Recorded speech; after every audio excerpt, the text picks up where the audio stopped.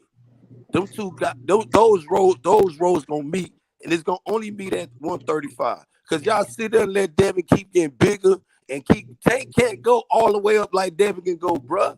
Tank power can. He fighting Ryan at catchweight. Man, listen, that's Ryan. Ryan ain't no super man. Ryan ain't no boogeyman, man. Who the fuck is Ryan? Ryan, he fighting Ryan. Hey, Tank already fought at 140, bro. As little as he is, Tank already fought at 140. Devin ain't fought at 140 yet, bro. Tank still Devin mandatory. And motherfucking, I'm gonna tell y'all again. And motherfucking Devin is far above the 135 weight He big as hell, nigga. That nigga big than a motherfucker, bro. Did you see him? He's far above 135, 8 to 10 pounds away, bro. Both of them dudes. What you talking about, bro? Devin still want to fight the same dude you talk about is big as fuck, and the other little dude, my homeboy standing 5'4". That nigga supposed to be at 147 right now, nigga. What are y'all talking about? 45 knockouts. Straight up, nigga. Ryan Garcia and Tank Davis records combined. 51 wins and 45 knockouts. Combine them together and Devin. And this the thing I'm saying though. 51 wins and 45 knockouts. When Devin first started breathing down motherfucking Tank neck, I said, man, he gonna get that work. We making big power fights. He gonna get it. It's just like people say they their own boss. Big network fight. Boss now. And Bill got to go hunt you dudes down. He ain't hunting nobody down because he would have came to PBC. Still a hunter. He would have came to PBC if he a real hunter. If he a real head hunter, he would have came to PBC. He ain't no head hunter. Straight up. And the man still hunting. That's soft ass shit, been on the rise. That's that soft ass shit, man. Bill been on the rise. He been on the fall. He been on the voice. He been on with totally different energy on each one of them. He been all that. He been there. Ain't no trading. Just like what I was telling y'all with the Floyd, and I say Floyd did a tremendous job. But when you got a hands-on like Bill, Floyd got a big platform. So you know the sky's the limit with Tank. I understand y'all when y'all Floyd, you know, we all understand that. But it wasn't every day. Every day. This is what Bill do. Eat, sleep, and repeat. The Devin Haney business. And you know, to my favorite fighter, to Tank Davis, to anybody, Shakur. Coach Calvin been training champions, bro. And still, nigga, with the young niggas, 5, Bill 6, Haney 7, got his first old, champion. Nigga. Congratulations, bro. Coach Calvin been training lives, champions. You feel me? Every day, nigga. That's real shit to me, bro.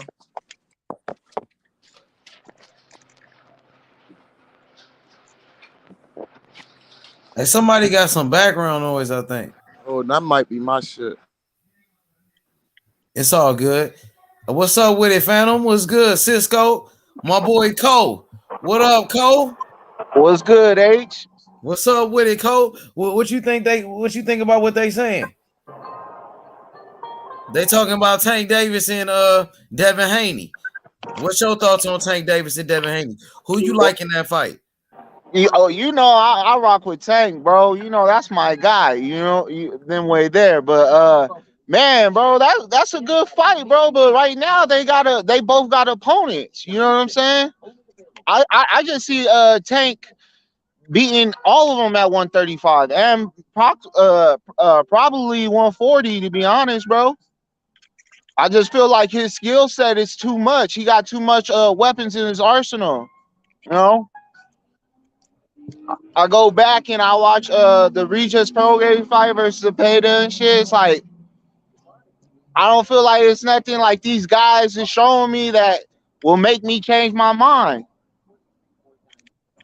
He just like y'all was already saying, bro. This nigga Tank just he got power, bro, and I feel like he got good footwork too. You know what I'm saying? His ring IQ's on point as well. I got you. Ben Israel, what you got to say to that? Three. I see Tank fundamentally sound all the way around. Boxing, the power, his power is second to Mike Tyson. You feel what I'm saying? But I'm gonna tell y'all again, when you got a person standing 5'4", the power is threatening, but the statue is not intimidating. Matter of fact, it's more intriguing, if anything. It brings a motherfucking in there, and this is where Tank put your ass to sleep. That's damn right. You know I'm what glad I'm saying? you said that. Devin is not this type of careless type of fighter. High IQ, very rangy, very growing into his power. The last fight, I tell people, watch the George Camboso 2 and see how Devin was beating his boy senseless. On the outside, why change? Why do something spectacular? You don't have to. Make Tank show Tank ain't him though. But see, this is what I'm telling you. Devin have power that's honest though. He can keep. He had Leo got careless in the 6th round and went to fucking sleep. Everybody get careless against him. It seemed like. No, that's boxing. But when you up, he gonna force you to sit down to fight. By the 6th round, 3-2, only on. You gonna have to sit down to fight, Tank. Believe that, nigga. I don't give a fuck who you is. He gonna trap you, nigga. You gonna have to sit down and fight him at some point. One judge had Tank favorite. You gonna have to sit down and fight him at some point. Believe that. When you talk about a person like Devin Haney, I understand the power. See, y'all just rely on the power when you talk about a pure boxer. This is why a pure boxer ain't afraid of that shit, man. You can neutralize Tank if you stick to the fundamental of the sport. No, the fuck you can't. Tank is a pure boxer and a power puncher, bro. He just ain't no power puncher, bro. That's that's all y'all relying Tank to do. See what y'all saying? Tank gonna put his ass to sleep. He got 12 rounds to think this shit over. And when I'm niggas talking like Tank can't box, right? Who said Tank couldn't box? That's how you get by, bro. That's what it sounded like. That you banking. Only thing you banking on is Tank motherfucking power. I'm telling you, I'm banking on Devin. You ain't just hear what I just said, bro. What makes you say that all I'm banking on is his power, bro? I just told you that he is a good overall boxer, bro. He is a elite boxer all the way around, bro. You know what Tank showed me not to throw nothing away. Every time Tank get punched, he go right back into that cerebral mode. He go right back into that stalker. It's real. See, if you some of them training, they say, damn, it's like he can't be showing these. You can look at it. Tank will exchange with you, bro. You hit Tank, he can throw it off his whole cue and get lumped up and he don't have to do that if he rely on his boxing skill, the supreme boxing skill. Y'all telling me about. Yeah, you know what makes fight. You gonna get hit. You gonna get lumped up. I'm not saying this here, but then you take Devin's skills now. A person knowing that this man will put your ass to sleep. Don't think Devin ain't seen it. They sparred several times. You done heard the things. Oh, he knocked them out. But then you got him saying they paid motherfucking Bill that money though. Which one is it? I ain't paying the bitch shit if I put his ass to sleep. I don't know about y'all when y'all talk about a bet. If a bitch sleep and y'all know he sleep, and the motherfucker had to jump in there like y'all keep saying. Man, let's talk about all the fights that we seen. Was a sympathy match? What this was a charity match? Talk about them fights. Fuck that man going on with that shit. Like I tell y'all, just off the shit we seen, I love. I'm fucking with outside of Devin. Devin good, bro. Devin outside great. Outside of Devin, Tank just different, bro. You know what made Tank power so deadly? Tank got angles, bro. He got different angles, and then he trap you, bro. He gonna set you up. And then he knows how to change up the tempo, bro. He'll go at a slow, moderate speed, bro, and then he'll go to 100 real quick, then drop it down to 70, and then back off, come back in with like 50% speed, bro. Tank got a different type of like tempo mindset changer, bro. His ring IQ is crazy, bro. He don't get enough credit for his IQ, bro. He don't, bro. That's all they talk about. Is all he got is power, bro. That shit. Y'all gonna see though. And I want to see. And this here, I'm gonna move to Missouri because I'm gonna be from the show me state. You feel what I'm saying? I feel like Tank, me as a boxer fan, Tank, I need that fight. At 135 for all the belts. Belts does matter. Solidify your Hall of Fame status, Tank. This fight, you know, sometimes when people say the belts, though, because they're looking at the money, it's like the Tank Davis in the ring. You gotta still understand, y'all. Mean it's the shit gonna do great numbers. I do agree with. But when you talk about them belts, the belt does matter, though, bro. Yeah, I agree with you on that. How many Tank got it? Tank can get D1. What's up, champ? Tank can knock off all. He got a shot at all the belts. One person knock him off. You the man. You'll be the supreme man, the money man, and you undisputed. You can relinquish all the belts. Let them fight for it. Then beat their ass again for the belt. Do what Floyd did. Yeah, but Devin is moving up to 140, so I don't know how that's supposed to happen. Shakur jack him up. To Teofimo Lopez bring his behind that back down here at 135 because he's getting his ass beat up there at 140. Reaches to put him to sleep. He around here struggling with these people up there. Tucked his tail, so scared. George Camboso made his man tuck his tail. He ran from one. Man, I'll destroy all of them. You ain't destroyed nobody up there at 140. Nobody. You got motherfucking top ranked wins all over you. Boy, both of them was top ranked wins, bro. Man. Yeah, but you heard it, man. When Tank went up there and fought Barrios, they was saying, "Oh, he brought his power to 140." But like you said, Teofimo ran from Cambosis out. He didn't want that rematch. That his whole demeanor change, the takeover. There was no more takeover, man.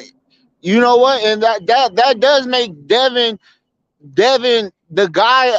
This is the thing. Devin is the champion at 135, but Tank is the guy to beat. You know what I'm saying? He the people champ at 135.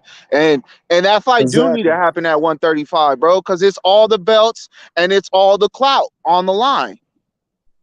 Yeah, but Devin is moving up. I don't know why you niggas keep just overlooking that. This the fight. This the fight that would keep you there. Ain't no bigger fight than Tank. It's called Wishing on a Star, man. I don't care. You can get Ramirez. Yeah, I guess so. Taylor, you can get Ruru. Ain't no name up there bigger than the Gervonta Tank Davis. Which one? Point them out. It's gonna That's not the point. Point them out. Which one bigger than the Gervonta Tank Davis? It's gonna happen at 140. Point that bigger name out up there at 140. As long as we get the fight, I don't give a fuck where. The point is that nigga's moving up. If it's gonna happen, it's gonna happen at a catch weight or 140. Devin is moving up. That's what it is. The man told Devin, go like beat, it or not, go beat Jojo, go beat Camboso up. Come back with my belts, and I'm gonna talk to Floyd. And I ain't heard shit from Tank. And I'm gonna tell Bill to turn up the pressure with their ass. Tank already told you that. Devin make them say the belts matter. Ryan, y'all need to understand the belts. You think you ain't heard shit from him? What you mean? It does matter in boxing. It does matter. You ain't heard shit sometimes some people it's already out there, nigga. The time is now, nigga. You not paying attention. Even Calvin Ford. They are not bigger than that would solidify their career. That would solidify their career. Those belts does matter. Man, solidify their career. Money gonna be there. This is what they fighting for. As long as they fight, nigga. The check gonna be there. This what they gonna fight at 140 without no belts. So you say you ain't gonna like the fight? Everybody just ain't no belts on the line because it ain't at 135. And this why if your boy Tank is that guy, he got a chance to knock off the guy at 135. It was already controversial. He ran for Lomachenko. You had Floyd over there threatening Tank every fucking time. I'll put Lomachenko on you. He was threatening. So you saying if he beat Devin at 140, it's a difference. Man, threatening because they fought. Like Tank can't beat no motherfucking Lomachenko. So Tank can't beat Lomachenko. Cause Floyd think Lomachenko. It don't matter as long as they fought each other. He kept taking protected custody. I don't get that. He kept taking protected custody from Lomachenko. And I think Tank could beat Lomachenko. I know Tank could beat Lomachenko. Benjamin, in 2023, Devin whooped all their ass because Devin said he want to fight all their ass. Devin been out here saying he been saying something that none of them hasn't been saying. He told T.O. he'll beat his ass. Told Ryan he'll beat his ass. Told Tank and Calvin Ford you can get it. You know what I'm saying? And now they got the Shakur just coming up here. Shakur know he can get it too. Just like y'all saying, y'all, I don't want to see these fighters move clearly up ain't want that Shakur smoke. He don't want that Shakur smoke. I know he ain't want that Shakur smoke. I know Shakur and Tank. I'm not rushing for the Shakur and motherfucking Devin because them dudes 23, 24 years old. It don't matter. They both they can fight. They gonna fight 4-5 times. This is what I'm telling y'all. The Tank ain't going up there. I'll be surprised if Tank find himself at 147 playing around. Big fights not happening. Come on, man. Tank ain't playing it, boy. Tank play around at 147 if he want to. And Tank is a big hitter. It's the statue. See, y'all looking at when y'all, I don't know, man. Maybe it's me.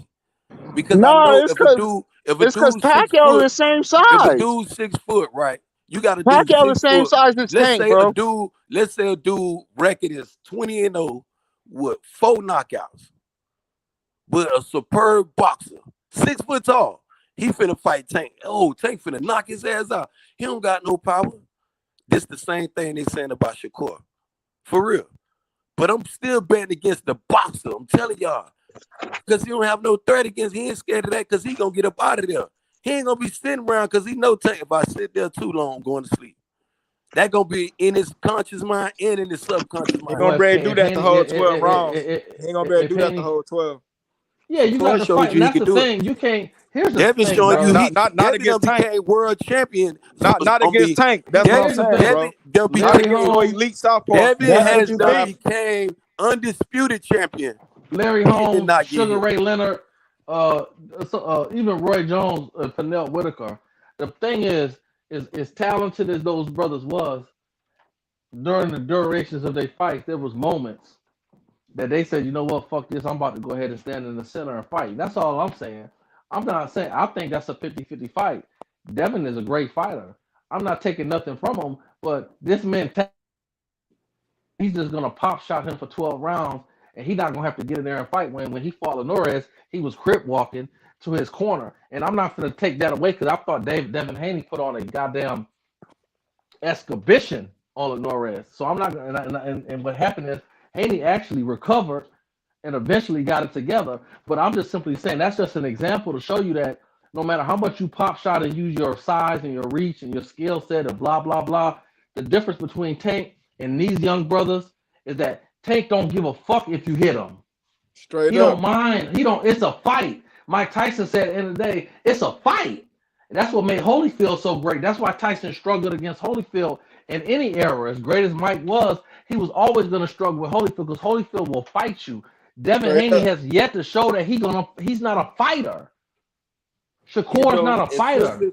And as simple as James Buster Douglas. I can't agree with that. He beat Mike Tyson ass with a simple jab, bro. No, but he got dropped. He got knocked the fuck out. He got knocked the fuck out. James Buster run into somebody, bro. Camboso. You are going to run into somebody. George Camboso was going to be a one-hit wonder. It's going to happen. But Devin Haney is not. That's a fact. That's a fact. And then jumped in there with Devin Haney and got his ass whooped. But Haney is not Holyfield and he's not Buster Douglas. He lost again with a box. Hold on, Haney lost again with a box. Haney is not Buster Douglas. Evander Holyfield boxed his head off. Yeah, but guess what though? But let me tell you something, brother. I'm not mad about that because Holyfield, pound for pound, he was gonna beat him. I think in any era. I think he just matchups make fights, styles make fights. What I'm saying is that you don't dare compare. As much as we love Haney, don't compare fucking Haney to Holyfield because Holyfield was a warrior. Nigga, Holyfield going, hold on. Holyfield going toe to toe with George Foreman and Riddick Bowe.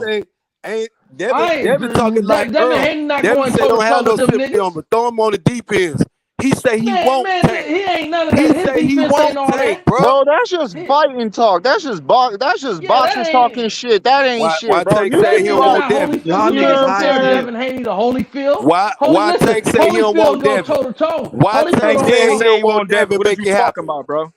I remember a long time ago Bill telling them and told motherfucker that other dude out of Washington. It don't matter what Bill say. Bill say whatever sounds good. They can get it. Bill say whatever. Bill, he ain't nothing but He in Bill charge. Bill told Calvin Ford, y'all better be looking He for told him after the Ryan fight. After the Ryan fight, you were gonna get some paperwork, right?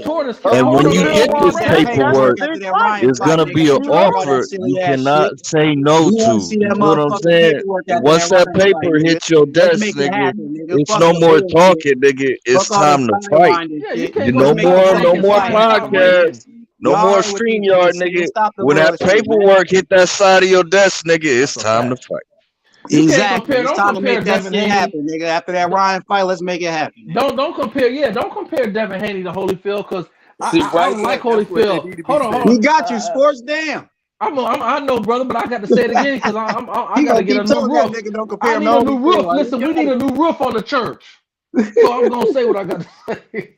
I'm just saying, don't compare Haney to fucking Holyfield, Benjamin. I mean, you was in your goddamn preacher voice, nigga. He's not the same. 10 more goddamn times. He is the same. He is. He's a superb boxer, an undisputed champion. Until Tank knock him off that throne, until Shakur Lomachenko line it up, and he been knocking on Lomachenko though. He been telling Lomachenko requested to be the French fry champion. That's how long Devin been out here asking for the smoke. I can't debate that. You know what I'm saying? Devin, Floyd know that. That's what that nigga The smoke for the right price, though, because it's looking like Devin is the B side with Loma right now. That's what it's looking like. Hey, you talking about a nigga that went to Australia for pennies, nigga? I ain't trying to hear it. Hey, but he did it for greatness. Yeah, and he telling Loma come up out your pockets right now. That's the issue they have. They had this man on the blackball list. Devin want more of that purse, nigga. You see why they were trying to blackball him? What he Loma made got it on simple. nigga? The same I'm under the suspicion right now that Loma in the Devin Haney fight might end up being paid more. Like that's what it's looking like right now. Like Loma is in Dubai, nigga. They already can't got fight money no more. Loma take George Campbell. No, they don't have no date, no venue like that yet. Just come off in his career. He just got to beat Lomachenko ass. But no, there's no venue yet. We don't know that. What I'm saying is it's looking like Loma is getting a bigger purse. That's what it looked like. Got Lomachenko out here forced into a fight with Devin Haney. Because otherwise, why you asking that nigga give up some of your purse, nigga? Like I don't understand that. Hey, man, sometimes you got to do that. They weren't finna give him no straight up shot. They'll give Tank a straight up shot. Tank, they won't Tank for the winner. They say Floyd, how about this? Y'all still ain't answer that what question. It sounded like Why is that Loma I'll put is getting a slightly bigger bag than maybe Devin, or maybe a bigger bag that Devin think he deserves. It's one of the two, bro. Yeah. Y'all Tank fans ain't answer that question though. Answer that question. Let me answer it. Say it again. Talk about I put Lomachenko on you. Like how y'all trying to pay this nigga more than me and I'm champion? Yeah, it might. That's what I'm saying. It's either that or Loma's getting more than Devin think he deserves. It's either one of those. Same dude y'all talk about that gorilla. Because you gotta remember, even though Triple G was the 3-belt unified champion, Canelo was still that outside nigga getting 65% in that fight, bro. Ukrainian. Yeah, but you know they were saying Triple G had Canelo scared. Exactly, you see what Canelo did to Triple G. Lomo got Tank scared. Y'all scared of talking Lomo now. I don't think Loma has ever been the B side. Like ever. I don't think there's ever been a fight where Loma has got B side. Dude named Lomachenko. Lomachenko finna beat his ass. He gonna show Devin how you whoop his ass. Y'all scared? And that's I got a little newfound respect for Loma because Loma like you ain't gonna little nigga me, bro. Like no, I want my money. Get that work too. He gonna get it I want my money. And y'all gonna see why he was avoiding Devin Haney. If you respect that, let him be the French fries champion. If you respect that, let him be the French fries champion. Y'all gonna see why that silly ass shit. It's gonna be on full display. Who's the French fry champion, bro? Who are you talking about? Tank is smashing undefeated fighters and champions, bro. What are you talking about? What I'm talking about. So I'm gonna say it again. I'm gonna start over. Why Tank fans scared to mention Lomachenko's name? Bro, Man, Bob Aaron was protecting Loma. That's when Bob Aaron wasn't doing business with PBC or What? Mayweather No. Promotion, He bro. said he want to fight Tank. Bob Man, said he had to knock his head off the Floyd bed. said I'll Don't put talk about you in there 5 with years ago. Lomachenko. You better start talking that shit. What year was that? Bro. That was a couple years ago, my boy. Who you talking about? Me or him? He did say that. I'm not gonna lie, he did say Floyd that. was just talking this shit about Tank. What year? He did say that, and Tank wasn't confident in himself. He didn't believe, but he went out there. That was when he won his first world title. Devin Haney said he want that smoke with Lomachenko and Tank. And y'all It mad don't at mean him. you gonna win though. It don't. You can say you can. Why You y'all want that mad smoke? about It that? don't mean you He gonna ready beat to me fight in the dude that It y'all don't mean you favorite gonna fighter beat me in a said. fight. Y'all favorite fighter It don't said mean you gonna beat me in a fight, bro. A dude got his ass beat by a dude named Salido and Teofimo Lopez. Mr. Makes You himself. Man, you bringing up 1909, man. What Yeah, year but was that Tank, y'all scared to mention Lomachenko And name. Salido But lost y'all to to put Devin Gamboa, name and in Tank y'all knocked mouth out though. But y'all Gamboa. scared of Lomachenko? So Devin fucking been what? Devin want to fight him now. Benjamin? Bro, how Devin you ready gonna to sit fight here and now. Hey, say, Sports 7, your bro? How mic you is gonna real sit low. here and Your say mic is that real low, Sports that 7. Tank is scared of Lomachenko? That's what Your Devin mic is Haney low. fans try to push off. Y'all Can y'all try hear to me push now? off that narrative that Tank is scared of Lomachenko. That ain't the truth, bro. He shouldn't have ducked. You know that's not the truth. You know that's all cap, bro.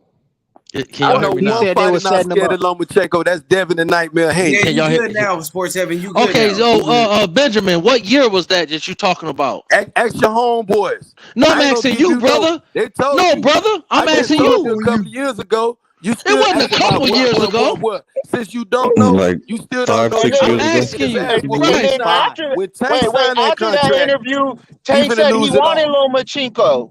He said, "What about when Tank said he Why wanted y'all Tank Lomachenko?" fans Like scared to after that mention Man, interview, they Lomachenko bro. don't care name? about that. That's not What part of the Mayweather Why was y'all talking narrative. scared about. to mention We got to Lomachenko stick with name? the narrative that Tank Duck Loma. We got to Right, stick that's with the the narrative. narrative. You're right. Ain't no narrative. Yeah. And he My man still be ain't slicking. mentioned I like Hey, that they Lomachenko. have English. Never slick him in. They trying to And negotiated slick him in. nothing. Lomachenko, he wide open for an ass PBC, whooping. Floyd Mayweather doing all in-house fights, but niggas Them thought that niggas was a Tank was like, reality. they trying to Yeah. set All me right, up.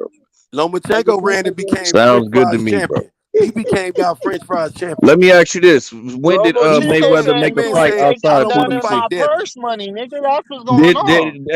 Did Tank duck Tevin Farmer? Did he duck that nigga too, or no? No. No, he ain't say they was trying to set him up. Tevin Farmer He ducked. ain't duck him, but he offered him He ain't $7 say they was million trying though. to set Why him you up. ain't fight him? Nah. Tevin Farmer ducked Tank, man. Straight up Why and you ain't down. fight him? He ain't Why want you to ain't no fight smoke Tevin with Tank. Farmer He when ain't they want to offered him get that $7 eye million? knocked the fuck out his head. You know why? Knock that shit straight. Send his ass to boxing and Palmer. Okay, that's what I'm saying. It was all in-house fights back then, bro. Now we It see wasn't that about Floyd no is out the in-house. picture. Shit They changed, didn't it? son Shit Tevin changed Farmer, one real of the fucking biggest quick, didn't contracts it? to this day. Tevin Farmer Yeah. still ain't made $2 million, It's bro. time to What are fight. you The talking narrative about? is over, Them nigga. boys It's time offered to Tevin fight, Farmer bro. $2 You million. goddamn Tevin right. After Farmer that said they Ryan fight, it's supposed blackballing to be me. Tank and Y'all Haney. lowballing me. Bitch, they paying you 500 grand over there at motherfucking Eddie Hearn them. They went public with this shit, dude. What are you talking about? Tank was ready to knock that boy eyeball out his fucking head and give him $2 million to get that shit back right when Tank knock it out his head. I give Tank all his credit, my dude. Yeah, that's what I'm It's saying. just They one offered fighter. him It's an just one, offer, just right? like But with then what Terence Crawford, happened? my dude. They It's ended up one fighter fighting. They I didn't end think up fighting Terence at all. Crawford had That's problems what I'm with. saying, bro. That's Errol Like Spence. that shit gotta stop, nigga. And it stops now because that nigga not with Floyd no more. So he can make his own fights. And that's what he Make it doing, happen. bro. After the Ryan Garcia fight, like I told y'all, Devin ain't never had a problem with missing weight. Devin ain't never been a person losing belt after belt on the scale. Or losing 2 belts at one time, Shakur Stevenson. Simultaneously. Devin is dedicated to this shit. Day in and day out. He don't play boxing. Yeah, you talk that shit with that Lenarian shit. What happened? The judge said 11-1. Only another judge gave him 10-2. Tank was getting his ass whooped. If Tank leave it in the judge's hand, which I know Devin got the ability to take the 12th round. That's a lie. Don't lie. But does Devin have the ability to adjust on the fly like Tank, bro? Does Devin have the ability to adjust on the fly like Tank? Just like y'all don't want to hear about that Lomachenko shit. That brother lying. That brother lying, brother. Just like y'all scared to mention Tank won't mention Lomachenko name. He's talking nonsense right now. This is bad. He's not telling the truth. I'm gonna cut your ass off for telling lies. I'm gonna cut you off for telling lies. What y'all talking about? That's facts, nigga. That ain't no fact. He was losing on the scorecard. He was losing on the scorecard. The fuck? That shit not happening. That nigga ain't a volume puncher. He gonna need 2 knockdowns or a knockout. He gonna knock him out like he do everybody. Like I said, that's what you're gonna need that to win. If you don't, you go to the fucking cars. Haney won, nigga. Fuck is y'all talking about? Well, listen. When that fight come, put your money where your mouth is. You talking about? Nigga, my money here, nigga. If I put 200 up, I know. Okay, we starting with 200. Sports Hayden. He said it. Okay, that's fair. We know Haney is chinny and Tank is a big fucking puncher. And it's the fight all us, even the Tank fans. 200. That 200 sound good. This fight. After the Ryan Garcia fight, we should be saying we want you to be great, Tank. And Devin already great. Devin undisputed. Let's get it. Let's Tank is great too, bro. Let's not get that twisted. Tank is great too, bro. You can't sell out of the bar room. That, but you got another one. Haney is the great. Haney is the great. I'm gonna quote Bill Haney. Bill said, "You walking around with that WBA belt, and my son got the what you want? What we talking about, bro? You his mandatory. Why you on mandate? He's not his mandatory. He don't have. He can mandate. Yeah, but he chooses not to. Cause why would I mandate? I'm gonna lose money. Why would I mandate if I'm gonna lose bread? Why he don't want to use his trump Nigga, card? if I mandate, I automatically become the B side. I become the challenger. How about that? I don't give a fuck what side he become. Yeah, of course. Because you're a Devin Haney fan, bro. You gonna say that shit? Fucking wait for negotiations. You gonna say that shit? You say he but could if that do was it. you, You wouldn't mandate shit. If that was you personally, you wouldn't have mandate that fight. Lomachenko had it, and he ain't want to do nothing with Lomachenko. He didn't want to do nothing with Tio. Y'all niggas keep saying, mandate, bro. To become the B side, I am the A side. You gonna dance or you gonna moonwalk? Or you gonna chicken talk? What we doing? Or you gonna do the crip walk? You know? And guess what? When he did that, he got through and whooped Lenari's ass. And look at Devin's scorecard. Look at Devin's scorecard when y'all want to talk about that. He whipped his ass. He did whip his ass, but that nigga was holding on. That nigga was doing. That nigga was doing a dirty dancer. That nigga was doing a dirty dancer. He was doing a dirty dancer for 2 rounds. Devin was rough, bro. Ass from day one. That nigga was doing a cha-cha for the last 2 rounds. Don't tell that lie. Yeah, you gonna sit here and lie like that, bro? Y'all gonna sit here and say he wasn't hurt? He whooped his ass? Nah, he was holding on. That's why y'all got to change your name, bro. If you keep up here with them lies, what's up? You gonna have to change your name. What y'all don't realize is Tank is faster than Lenari's. Lenari's punches way. What y'all don't realize, Tank is faster than Lenari's. You don't realize that you knock somebody out. That man. But do you think? Wait? Do you think Lenari's is faster than Tank? Lenari's Lenari's is faster than Tank. 12 rounds to knock out Gamboa. Do you think? Why are you avoiding the question? Do you think Lenari's is faster than Tank? So you think Gamboa can stand my up point in there? Exactly, bro. Gamboa kept his distance for 12 rounds with Tank, 11 rounds. Gamboa took Tank 11 rounds. Gamboa took him 11. If he gets Devin hurt like that. If he gets some hurt. Nigga, Lenari's fights nothing like Tank. They fight completely different. Yeah, I don't think Tank is gonna let Devin Haney duck and clinch on him if he hurts him. I don't think that part. Yeah, I don't think he's gonna let that go down, bro. Gamboa took him the whole thing. It took Tank almost the whole fight to get rid of Gamboa. I give him credit with the Isaac Cruz because he had one hand, but then motherfucker. Gamboa had a bad ankle and he couldn't finish it.